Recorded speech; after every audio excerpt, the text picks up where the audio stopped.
Bom dia, gente. Bem-vindos ao nosso Dose Diária de hoje. Como vocês estão por aí?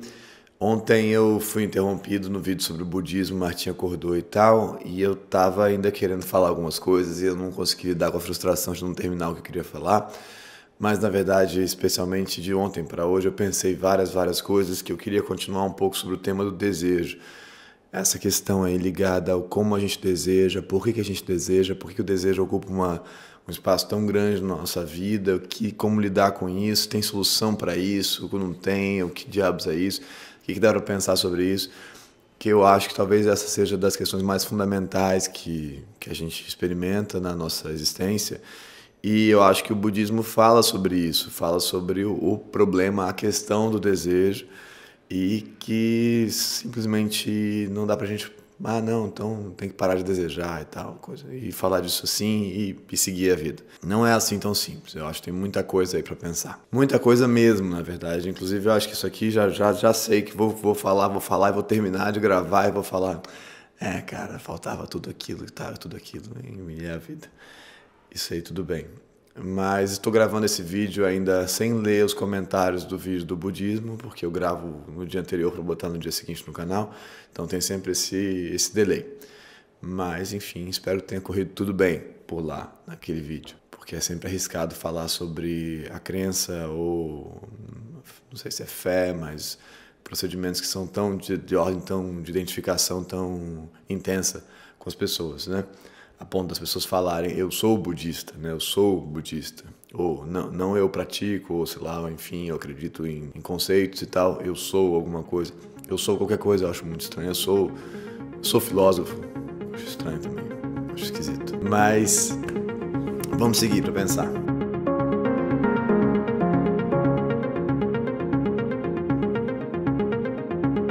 Bom, então, o budismo vai, acho que atacar diretamente essa questão aí, que é a questão do desejo e de como o desejo gera frustração, sofrimento e deslocamento de onde você está e sempre uma certa expectativa em relação a uma outra coisa. E eu acho que o budismo fala diretamente disso. Acho que o lance do budismo é que ele fala diretamente do problema do desejo, dessa produção incessante da gente. Mas eu acho que, em certa medida, todas as religiões estão lidando com o problema do desejo. As religiões estão tentando fazer uma conexão com uma certa transcendência, com uma ideia de origem, do sentido da vida, o que é que a gente está fazendo aqui, por quê e tal, de conferir um sentido, de dar uma explicação. Mas elas estão também tentando organizar o desejo, que é o processo civilizatório. Então você não pode desejar o que você quiser, você não pode fazer o que você quiser, você não pode desejar de qualquer maneira, você tem maneiras corretas de desejar, né?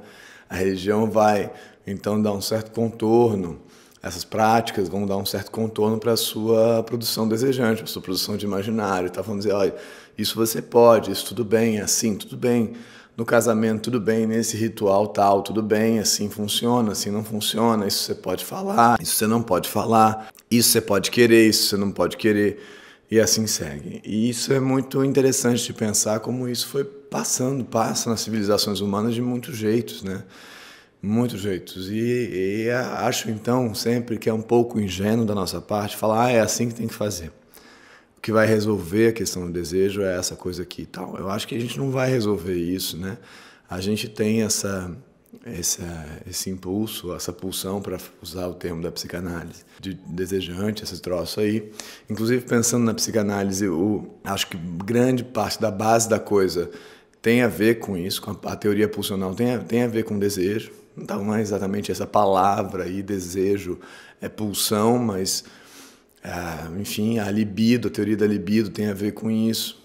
Aí tem mesmo a ver com isso. E aí tem a libido em relação ao objeto, que é o desejo por um objeto, mas tem também o desejo pelo eu, então a libido do eu, do narcisismo, que você deseja a si mesmo, em certo sentido, né? E isso é a base, então, para você pensar as religiões organizando isso, tentando dar um contorno para isso, e o capitalismo e a publicidade e tal, e as redes sociais usando isso para fazer dinheiro e fazendo isso render, né? Então, se você pensar, o Instagram, ele é baseado na lógica do desejo, né? Desejo pelo outro, cobiça, ou a inveja já colocando o narcisismo em jogo, que você então quer se fazer desejar para poder desejar mais e cada vez melhor nesse sentido. Então você quer ser um objeto cada vez mais desejável e mais desejante, e assim segue, e o dinheiro tá ligado a isso, a noção do capital tá ligada a isso totalmente. É uma parada que meio que não tem fim, é uma coisa que tá na gente aí, né? Esse troço do desejo. Então, o que eu acho é que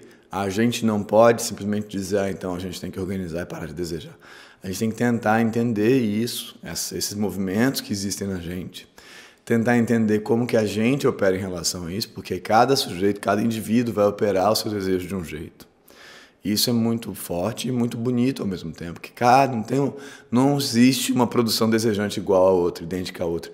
Muito embora a gente esteja vivendo num grupo, né? Num grupo social, com índices sociais simbólicos e tal, similares, muito similares tantas vezes, e que a gente deseja coisas muito parecidas várias vezes, não é igual a maneira como cada um vai, o que também explica porque cada um vai se orientar por uma crença, que tem tantas vezes a questão da criação, né? Você nasceu católico e tal, mas tem uma coisa que um sujeito que vai se orientar para o budismo, que vai ter total identificação com a narrativa cristã, que vai dar um certo contorno específico, e um outro sujeito vai ter uma identificação com a psicanálise, por exemplo, né? Ou com a filosofia marxista, que vai organizar o problema do desejo e do capital e do que você pode querer ou não e tal, de outro jeito.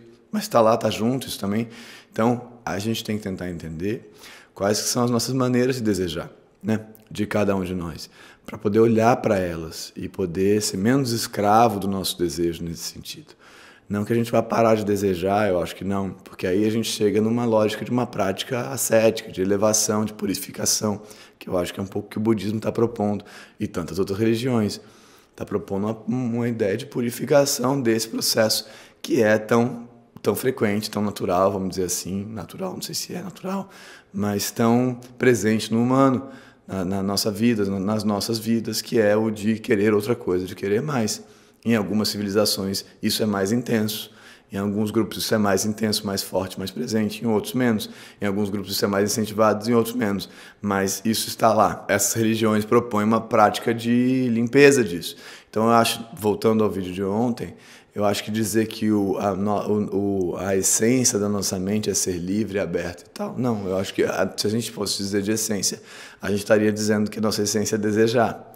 Desejar de que forma? Mas aí não adianta dizer isso, porque a definição de universais não serve para nada, na verdade. O lance é, temos universais? Tá bom, podemos ter, mas o que a gente faz com eles e como é que eles se apresentam em cada grupo, como é que a gente pode comparar? E nesse sentido a antropologia é fundamental para entender que a definição que o Freud fez do desejo é uma definição de um cara que nasceu em 1850 na Áustria, de um homem que nasceu em 1850 na Áustria. Então a gente fala, não, mas é machista o Freud, é óbvio que é. Mas o que a gente pode pegar de lá para poder pensar que sirva para a gente aqui? Lá, a ideia do desejo está totalmente centralizada na noção do Édipo ali, a priori, né? Então é um menino falando do desejo dele sobre relação à mãe. É óbvio que vai estar orientado para lá, lógico. Estou sem voz, gente, desculpa. É óbvio que vai estar orientado para lá e a gente tem que entender como é que isso pode ser revisado aqui. Mas que crianças desejam sexualmente, no sentido que ele colocou, isso faz muito sentido, eu acho. Eu acho que sim. Então, a gente tem que tentar usar as ferramentas que a gente tem, que são várias, para entender como é que a gente deseja, cada indivíduo aí como é que deseja, para conseguir estar menos submetido a essa situação. Mas não é parar de desejar, né? Eu acho que não. Talvez você pare de desejar um dia, não sei. Não sei, acho difícil. O nirvana mesmo, né? A negatividade total, a abertura e tal. A purificação total, tá ali e meditando por 7 dias sem precisar comer, sem precisar fazer nenhuma outra coisa. Mas o desejo está aí na gente, né? Ele está operando na gente, porque eu estou aqui falando isso, vai entrar uma publicidade no meio do caminho, vocês vão sair daí, vai ter alguém, vai ter a exposição de um corpo que gera desejo, nos clipes ou nas coisas e tal. Tudo isso é produzido para isso. E aí tem a religião tentando fazer assim. Então tem a publicidade fazendo assim e a religião fazendo assado, né? Então a moralidade é uma regulação do desejo de modo geral. Mas eles falam, não, você está sendo moralista? É claro que estamos sendo, porque a moral tenta dar um contorno para isso que é desorganizado, para isso que é assim, total, né? Poderia ser total. É o medo, acho que, da moralidade dura, e aí isso explica também a eleição do nosso presidente e tal. que as coisas vão se liberando, as pessoas vão falando o que querem, outras maneiras de desejar e tal, e isso gera um pavor. Você fala, então como é que é? Tudo vai poder ser? Como é que é isso? E aí vem a coisa reacionária de controle, de regulação, a coisa, né? Essa regulação dos costumes, né? A regulação dos costumes é também um jeito de dizer regulação do desejo. Dizendo tudo isso para dizer que o problema do desejo é enorme. É enorme, enorme, enorme. E ele talvez pudesse pautar nosso pensamento inteiro sobre a nossa vida em muitos campos. Então, acho que a gente não pode ser ingênuo em relação a isso. Temos, então, que olhar para os nossos desejos e tentar entendê-los e processá-los. Não retiro disso a importância que as práticas podem ter nessa não escravização ao desejo, né? Nessa reconexão com o presente, com o estar, com o próprio corpo, e não com a compulsão que pode acontecer, a compulsão pelas redes, né? Nesse sentido. Muito interessante pensar como é que você poderia articular os conceitos de compulsão que estão lá na psicanálise com a ideia de redes agora e como é que isso está ligado ao desejo, tanto o desejo por um objeto quanto o desejo por si mesmo, né? Desejo narcísico, né? Desejo do próprio espelho, narciso espelho, né? Mas então acho que temos que revisar o Édipo, que é uma utilização que está um pouco pensando o Brasil de 2019, serve e não serve também. Então, mas aí vamos olhar para a gente, né? E não vamos dizer o que é. Vamos olhar para a gente, não vamos dizer como deve ser. Acho que ninguém deve dizer como deve ser. Qualquer coisa que diga como deve ser sua vida, desconfie. Eu acho. Vamos articular os conceitos e as nossas experiências e pensar como é que a gente pode ter uma vida menos submetida a sofrimentos, a dores e coisas e tal. Mas aí tem muitas maneiras de fazer isso, né? São caminhos mesmo. Bom, mas aí queria falar sobre isso, sobre o desejo. Tá bom? Digam o que vocês acham. Vamos aí abrir essa conversa, tá?